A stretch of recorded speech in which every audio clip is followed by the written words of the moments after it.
Yes. Bismillahirrahmanirrahim. Alhamdulillahirabbil alamin. Wassalatu wassalamu ala nabiyyina Muhammadin wa ala alihi wa ashabihi wa man tabi'ahum bi ihsanin ila yaumiddin. Amma ba'd. Alhamdulillah, pada kesempatan kali ini kita kembali melanjutkan pelajaran kita membahas tentang atau membaca kitab Umdatul Ahkam, kumpulan hadis-hadis tentang hukum-hukum yang berkaitan dengan permasalahan fiqhul Islam, fikih di dalam Islam. Kita sudah membaca sekilas tentang hadis yang ke-14, yaitu hadis tentang yang berkaitan dengan adab di dalam buang hajat. Kita baca kembali hadisnya untuk mengingatkan, dan kita akan bahas. An Abi Ayyub Al-Ansari radhiyallahu anhu, dari Abu Ayyub Al-Ansari radhiyallahu ta'ala anhu, qala Rasulullah sallallahu alaihi wasallam, Rasulullah sallallahu alaihi wasallam bersabda, idza ataitumul ghaid, jika salah seorang di antara kalian mendatangi al-ghaid. Al-ghaid maksudnya adalah tempat untuk buang hajat. Fala tastaqbilul qiblah, maka jangan dia menghadap ke kiblat. Bi ghaitin wala baulin, apakah ketika dia buang hajat besar atau kencing. Wala tastadbiruha, dan jangan dia membelakanginya. Walakin syarriqu aw gharribu, akan tetapi menghadaplah ke timur atau ke barat. Ya. Qala Abu Ayyub, berkata Abu Ayyub Al-Ansari, faqadimna Syam, kami pun tiba di Syam. Fawajadna marahid qad buyyinat nahwal Ka'bah, ketika kami tiba di Syam, ternyata toilet-toilet, WC-WC itu dibangun menghadap ke Ka'bah. Fananharifu anha, maka kami pun segera memalingkannya, merubahnya. Wa nastaghfirullah, dan kami meminta ampun kepada Allah Subhanahu wa taala. Baik, ini sudah kita jelaskan ya dalam pertemuan lalu, sudah? Hah? Belum? Lupa? Berarti harus diulang nih. Baik. Saya kira sebagian sudah, cuma belum tuntas kita membahasnya. Tidak apa-apa, kita ulang lagi. Di dalam hadis ini sekilas kita bisa melihat tentang atau sekilas dilihat dari hadis ini berkaitan dengan ahkam, yaitu hukum-hukum tentang menghadap kiblat ketika buang hajat, ya kan? Larangan menghadap atau membelakangi kiblat ketika buang hajat. Itu kesimpulan dalam hadis ini. Itu kesimpulan dalam hadis ini. Nah, sebelum kita masuk sebenarnya bagaimana hukumnya yang sebenarnya, apakah larangannya bersifat haram atau bagaimana, apa ada pemalingan atau ada hal-hal tertentu yang bisa membolehkan dan seterusnya. Secara umum kita berikan faedah tambahan terlebih dahulu. Ini menunjukkan tentang kesempurnaan Islam.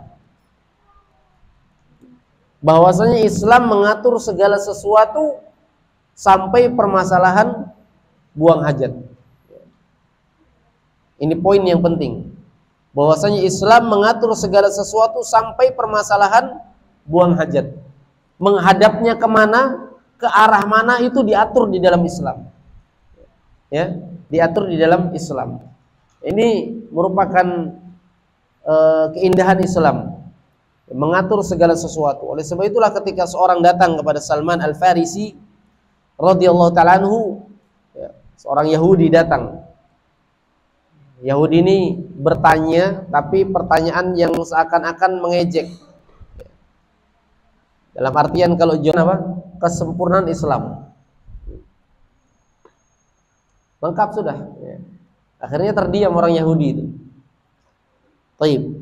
Dalam hadis yang kita baca menunjukkan cara juga adab di dalam buang hajat, sampai arahnya kemana mengarah juga diajarkan. Baik. Sekarang kita lihat dalam hadis ini.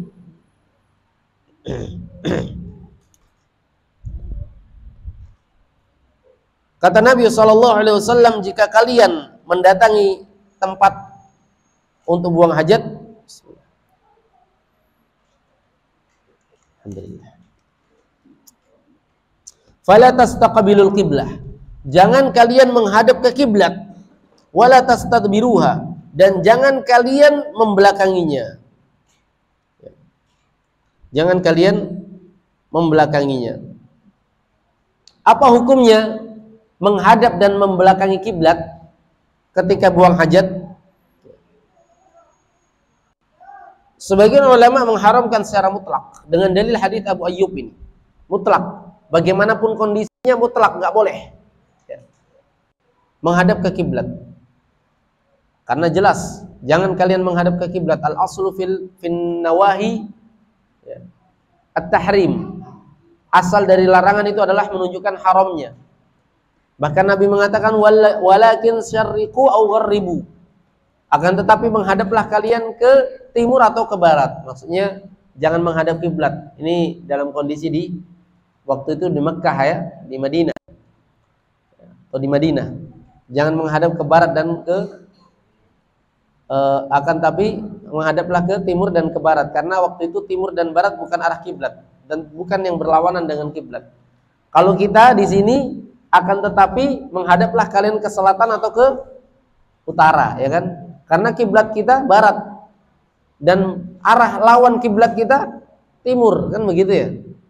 Baik.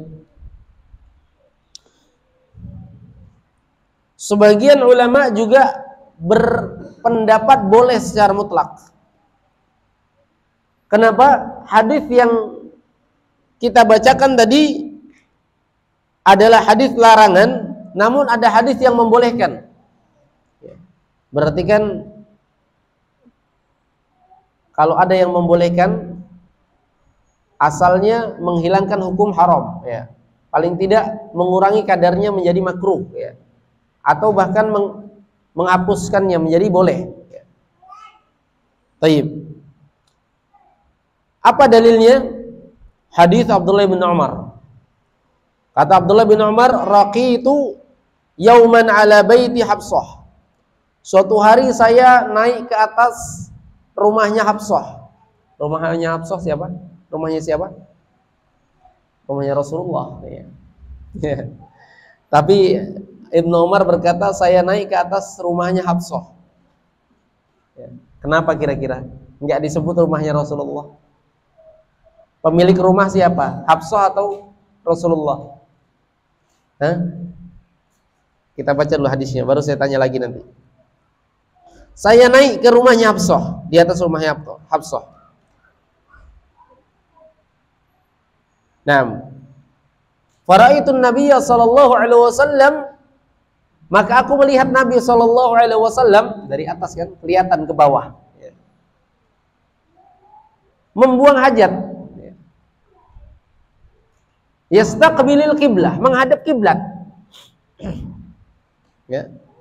Menghadap kiblat. Nah, kalau begitu hadis ini menunjukkan boleh dong menghadap ke kiblat. Karena Abdullah bin Umar melihat Rasulullah menghadap apa? Kiblat. Nah, Tayyib. Pendapat yang ketiga yang menganggap bahwasanya menghadap ke kiblat itu makruh. Kenapa? Asal hukum larangan adalah haram, tapi karena pernah dilakukan Nabi, nurun hukumnya menjadi makruh. Maka larangan di sini lil karohah. Larangan di sini menunjukkan makruh saja. Bukan litahrim, bukan menunjukkan haram. Ini pendapat keberapa? Pendapat ketiga. Pendapat keempat dirinci.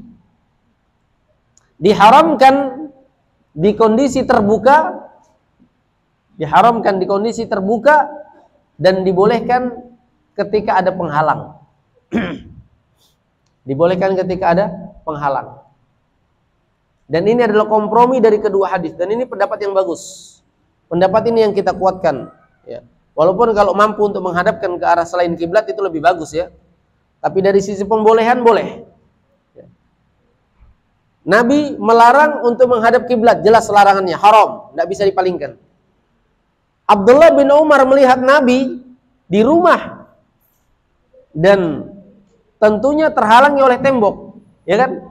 Tidak langsung menghadap ke kiblat, tapi terhalangi oleh tembok rumahnya Nabi. Maka hal tersebut boleh. Hal tersebut boleh. Maka ini pendapat yang kuat, wallahu taala alam. Tayyib. Kembali kepada hadis Abdullah bin Umar tadi, faedah tambahan ini. Kenapa ketika Abdullah bin Umar naik ke rumahnya Hafsah, naik ke rumahnya Rasulullah, ya. Rasulullah kan punya beberapa rumah ya. Rumah yang ditempati bersama Aisyah namanya rumah Aisyah ya. Rumah ditempati Hafsah, antum punya berapa rumah? Hah? Satu. Berarti cuma satu dong istrinya. Rasulullah punya beberapa rumah. Berarti ini rumahnya Rasulullah yang dia tinggal bersama Hafsah. Ya. Baik. Abdullah bin Umar mengatakan, aku naik ke rumahnya Hafsah. Kenapa disebut rumahnya Hafsah, enggak disebut rumahnya Rasulullah? Ayo, angkat tangan ikhwah yang bisa jawab.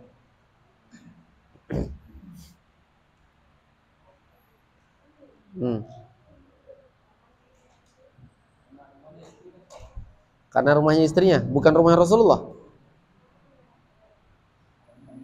Hah? Mungkin. Ada yang lain?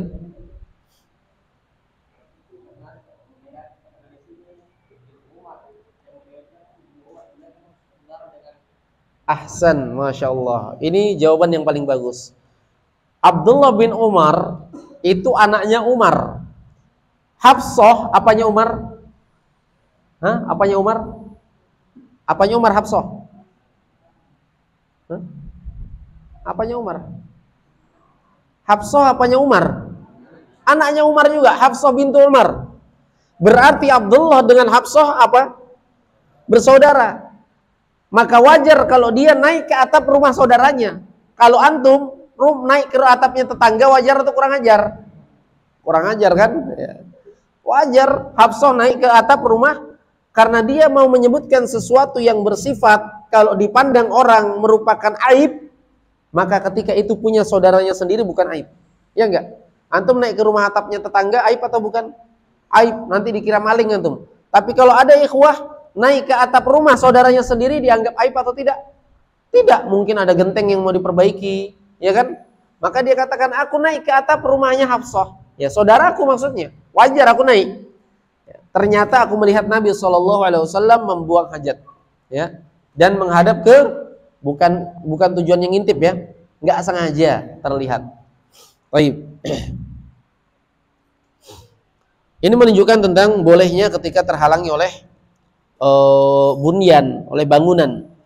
Nah, la ilaha illallah. Dan ini adalah pendapat yang dikuatkan oleh Imam Malik, Imam Syafi'i. Nah, dan diriwayatkan dari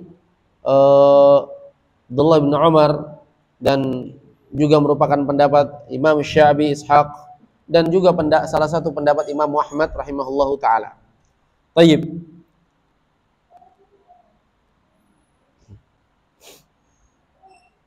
Kemudian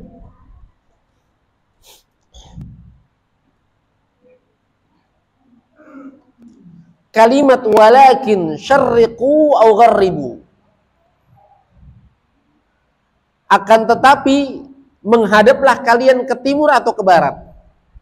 Di sini diambil pendalilan oleh para ulama bahwasanya la yaktafi biqalilil inhiraf, tidak cukup dengan sedikit saja berpalingnya, harus banyak, harus betul-betul terpaling dari arah kiblat, betul-betul berlawanan. Kalau ada kan orang sekarang misalnya arahnya kiblat sana, diserongkan sedikit, ya, supaya menghadap ke serong sedikit. Jangan, tetapi betul-betul diarahkan menjadi arah lawan, ya, arah yang melintang. Ya, tidak boleh sedikit dipisahkan. Tapi walakin syarriqu au gharribu, kata Nabi. Akan tetapi mengarahlah ke timur atau ke barat. Ya, menunjukkan betul-betul dipalingkan semaksimal mungkin agar tidak terarah ke kiblat. Nah, kemudian ketika Abu Ayyub Al-Ansari radhiyallahu ta'ala anhu berkata, faqadinna Syam, kami pun tiba di negeri Syam. Fara'ina al-marahid qad buyinat nahwal Ka'bah. Kami melihat bahwasanya bangunan-bangunan WC, toilet-toilet itu dibangun menghadap Ka'bah. Maka kami pun langsung palingkan. Nah, langsung palingkan wa nastaghfirullah, dan kami beristighfar kepada Allah Subhanahu wa taala. Ini dalil apa, ikhwah? Ini dalil tentang bersegeranya sahabat di dalam melaksanakan suatu perintah. Ya. Dan mereka nggak pikir-pikir. Ketika mereka tahu itu haram langsung dipalingkan, padahal itu membutuhkan dana, membutuhkan waktu, membutuhkan tenaga. Mereka langsung palingkan semuanya. Nggak pikir-pikir, wah ini dananya besar ini kalau mau palingkan ini. Ya, enggak. Tapi mereka langsung laksanakan di waktu itu juga. Pelajaran bagi kita bahwasanya tidak boleh mengundur suatu kebaikan. Ya, ingat peristiwa pemalingan Ka'bah atau pemalingan kiblat. Ya. Dulu manusia kiblatnya di mana? Baitul Maqdis. Ya. Baitul Maqdis di mana? Filistin. Ya. Tepatnya di Masjidil Aqsa. Ya. Baitul Maqdis. Mengarah ke Baitul Maqdis. Turun ayat tentang pemalingan kiblat, diarahkan kemana? Ke Ka'bah. Diarahkan ke Ka'bah. Qad nara taqalluba wajhika fis sama. Allah berfirman, sungguh kami tahu bahwasanya wajah-wajah kalian itu semuanya mengarah ke langit. Maksudnya niat kita semua untuk Allah Subhanahu wa taala. Falanuwalliyannaka qiblatan tardaha. maka sungguh kami akan palingkan kiblat engkau wahai Muhammad yang kau ridhoi, yang kau senangi. Fawalli wajhaka syatral Masjidil Haram. Maka palingkan wajahmu ke Masjidil Haram, yaitu ke mana? Ke Ka'bah. Wa haitsu ma kuntum, dimanapun kalian berada, fawallu wujuhakum syatrah. Palingkan wajah kalian semuanya ke arah kiblat, ke arah Ka'bah. Ketika ayat ini turun, maka Nabi SAW mengkhabarkan kepada seluruh para sahabat. Seluruh para sahabat dikabarkan. Akhirnya mereka pun sholat menghadap kemana? Ke Ka'bah. Ya namanya di waktu itu enggak kayak sekarang ya, satu kali klik langsung share di semua grup, langsung tahu info kajian. Kalau dulu enggak ada WhatsApp, enggak ada grup WhatsApp, enggak ada. Dulu dari mulut ke mulut. Tentunya enggak semua langsung tahu. Ya. Di sebagian tempat ada yang belum tahu. Maka seorang laki-laki, ya, kan bahaya. Tayyib. La ilaha illallah. Ini faidah tambahannya. Bergegasnya para sahabat untuk apa? Untuk melakukan kebaikan enggak ditunda-tunda. Nah, la ilaha illallah. Kemudian di sini ada taib. Pada astagfirullah, kami pun beristighfar kepada Allah Subhanahu wa taala. Enggak cukup dengan memindahkan saja, tapi beristighfar kepada Allah. Ya, beristighfar kepada Allah karena sudah terlanjur melakukan kesalahan. Ya, bersegeranya para sahabat radhiyallahu ta'ala anhum di dalam bertaubat kepada Allah Subhanahu wa taala. Baik, kita lanjut. Sebelum lanjut, ada pertanyaan ikhwah tentang hadis ini?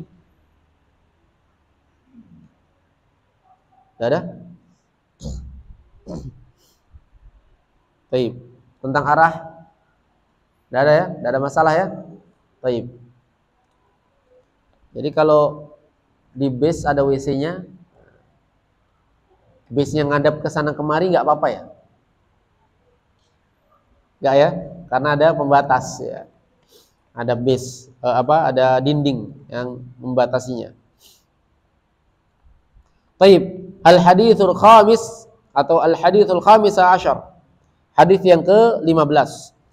An Abdullah bin Umar bin Al-Khattab radhiyallahu ta'ala anhu.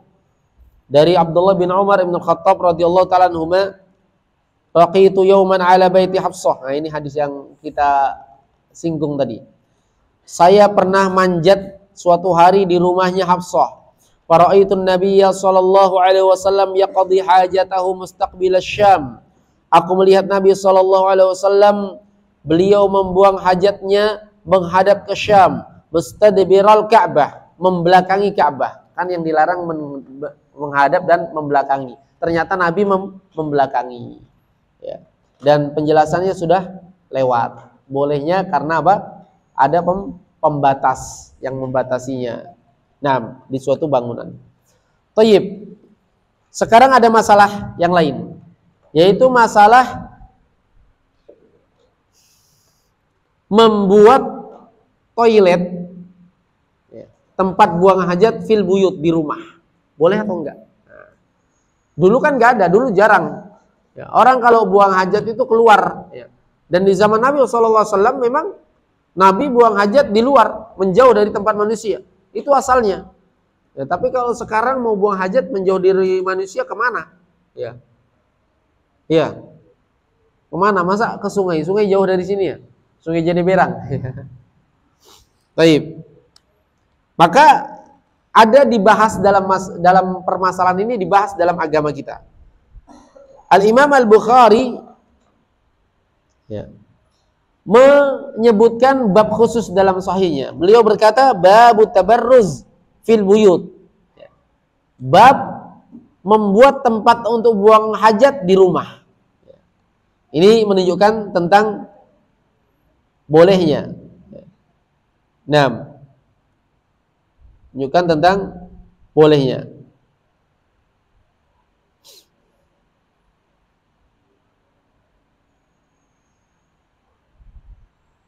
Tayyib. Untuk mengambil menjadikan suatu tempat untuk membuang hajat. Apalagi ada keterangan dari Rasulullah SAW membuang hajatnya di dalam rumahnya. Tentunya dibuatkan. Dan ini sangat bermanfaat sekali untuk para wanita khususnya. Ya, untuk para wanita. Karena wanita kalau mereka harus keluar buang hajat menyulitkan mereka. Ya. Dan ternyata di zaman Nabi SAW terjaga mereka para wanita, menunjukkan bahwasanya mereka membuang hajatnya di rumahnya. Nah, di rumahnya. Tayyib.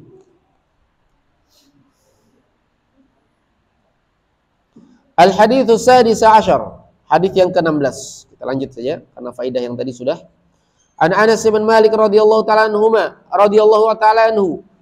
Qala kana Rasulullah sallallahu alaihi wasallam yadkhulul khala fa ahmilu ana wa ghulamu nahwi ma'i idawatan min ma wa anazah fayastanji bil ma. Kata Anas bin Malik, adalah Nabi sallallahu alaihi wasallam masuk ke WC. Maka aku membawakan dan anak seumuran denganku, ya,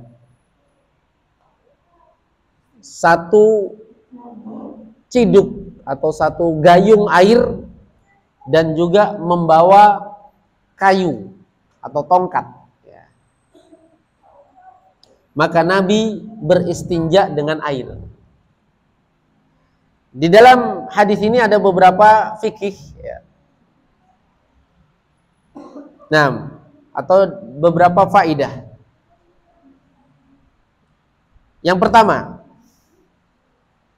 Rasulullah SAW masuk ke WC. Jelas dibolehkannya ada WC di rumah. Maka aku membawakan Nabi air. Ya. Membawakan Nabi air dan tongkat tadi, kayu. Dan anak seumuran denganku. Di sini terdapat dalil bolehnya melayani di dalam membuang hajat. Melayani orang lain di dalam membuang hajat. Nah, atau bahkan mungkin Nabi menyuruh, bolehnya menyuruh, minta bantuan orang lain untuk mengambilkan sesuatu untuk keperluan buang hajat. Kalau kita, nah ambilkan dulu ambilkan dulu gayung, ambilkan dulu ini, itu dibolehkan. Ya, hal itu dibolehkan. Nah, minta bantuan orang lain untuk buang hajat. Tentunya tetap menjaga satrul aurah, menutup aurat kita. Nah, dan tentunya di dalamnya ada bentuk pendidikan terhadap anak kecil. Karena Anas bin Malik pada waktu itu masih anak-anak. Jadi Anas bin Malik menjadi pembantu Nabi itu umurnya 10 tahun. 10 tahun sudah jadi pembantu Nabi. Dan Anas bin Malik bercerita, khadimtun Nabiyya sallallahu alaihi wasallam asyara sinin. Aku menjadi pembantu Nabi 10 tahun. Berarti masa kerja ya kalau kita ya. Tahun. Berarti umurnya Anas selamanya menjadi pembantu antara 10 tahun sampai 20 tahun, tidak lebih. Berarti antara masa kanak-kanak sampai masa masuk jadi pemuda, masih anak-anak lah. Ya, masih anak-anak. Maka pendidikan terhadap anak-anak, ya, membiasakan anak-anak membantu orang tuanya. Nah, fa ahmilu ana wa gulam nahwi ma'i idawatan min ma, satu gayung air. Maka Nabi SAW pun memilih beristinja dengan air. Nah, kita sudah pernah bahas ya tentang hukum beristinja dengan selain air kan. Di sini Nabi memilih air. Nah, Nabi memilih air karena air lebih bersih.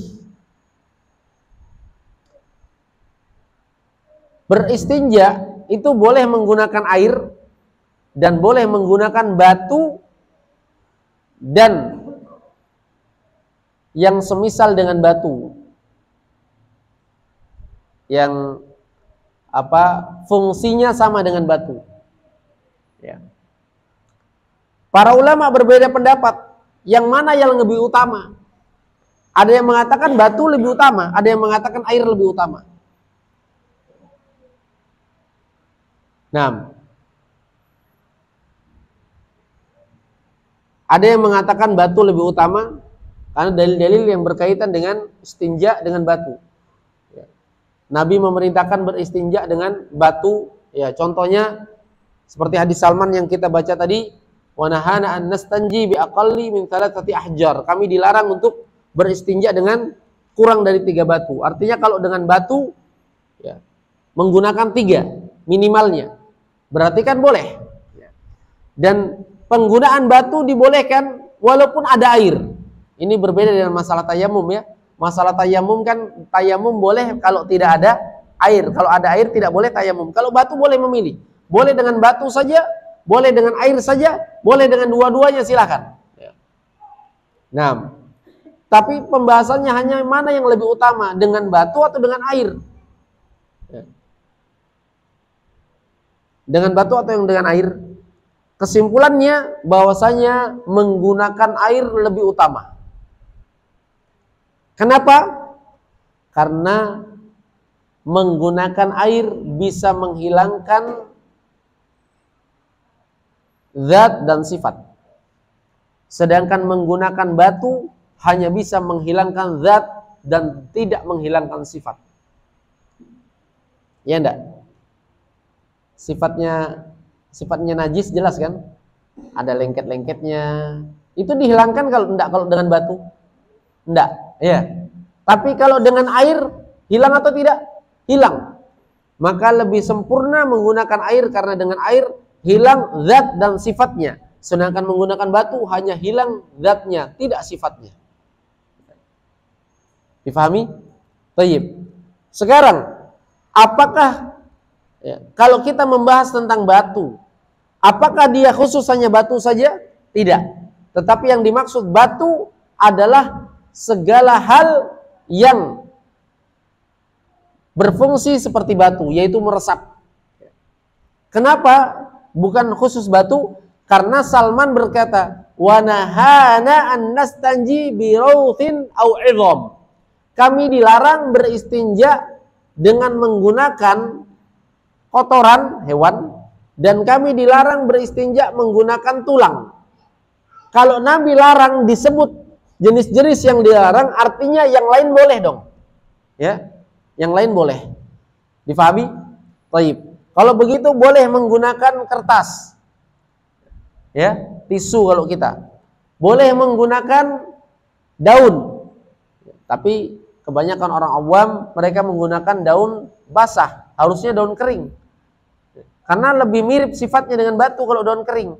Kalau daun kering, ya, itu dia meresap, ya.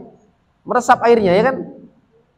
Kalau daun basah justru najisnya kemana-mana. Bukan justru membersihkan, tapi justru membuat najis itu kemana-mana. Maka disarankan untuk menggunakan daun yang kering.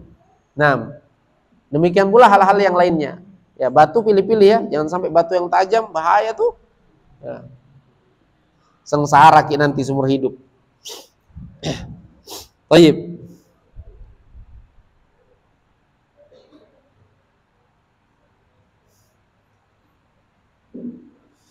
Kemudian pada kalimat yadkhulul khala, Nabi SAW masuk ke khala. Khala itu dari kata khulwah, kalimat khulwah itu menyendiri, ya. Karena dia tempat untuk menyendiri, ya.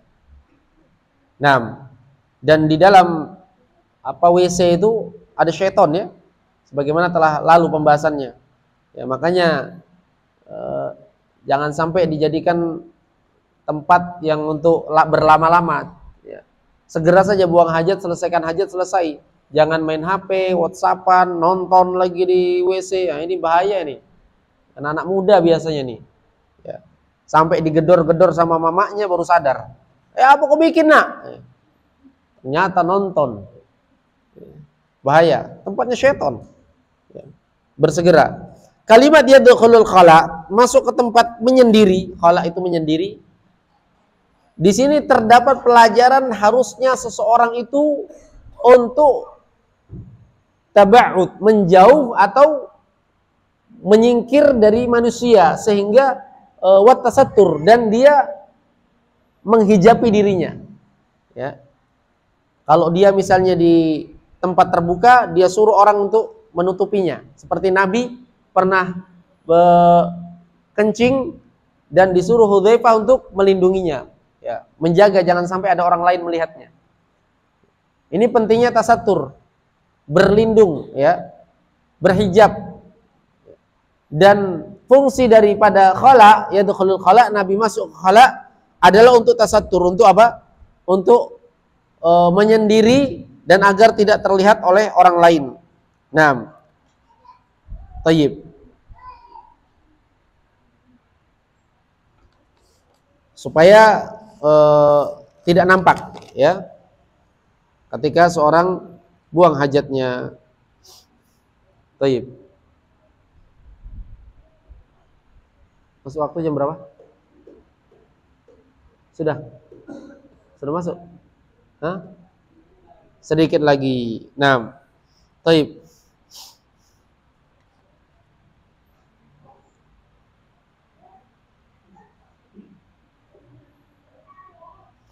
Ada faidah. Tadi kita sebutkan tentang masalah yang mana yang lebih utama, menggunakan batu dengan air. Ada faidah dari Asy-Syaikh Al-Albani rahimahullah ta'ala. Kata Syekh Al-Albani rahimahullah ta'ala, mengomentari orang yang mengharuskan untuk menggabung. Kalau istinja itu digabung, harus dengan batu dulu baru dengan air. Nah, kita kan tadi bahas boleh batu, boleh air, dan boleh kalau mau dua-duanya tidak apa-apa. Tapi kalau mengharuskan, kata Syekh Al-Albani rahimahullah ta'ala, akhsha ayyakunal qaul bil jam'i minal ghulu fid din. Saya khawatir orang yang berpendapat digabung air dengan batu itu bagian dari ghulu di dalam agama, berlebih-lebihan di dalam agama. Ya. Nah, lianna hadiyun Nabi sallallahu alaihi wasallam al-iktifa bi ihdahuma. Karena petunjuknya Nabi mencukupkan dengan salah satu dari keduanya, enggak boleh enggak dengan dua-duanya. Wa khairul hadi hadi Muhammadin sallallahu alaihi wasallam. Dan sebaik-baik petunjuk adalah petunjuk Nabi sallallahu alaihi wasallam. Wa syarrul umuri muhdatsatuha, dan sejelek-jelek perkara adalah yang diada-adakan. Ya, maka cukup ikhwah. Enggak perlu antum mengumpulkan batu di rumah banyak-banyak, sudah ada air, ya. Nah, ini takalluf, ya, berlebihan di dalam agama. Naam. La ilaha illallah. Baik, sekira cukup. Kita lanjutkan insyaallah dalam pertemuan berikutnya. Wallahu taala alam. Subhanakallahumma bihamdik asyhadu an la ilaha illa anta astaghfiruka wa atubu ilaik. Walhamdulillahirabbil alamin. Wassalamualaikum warahmatullahi wabarakatuh.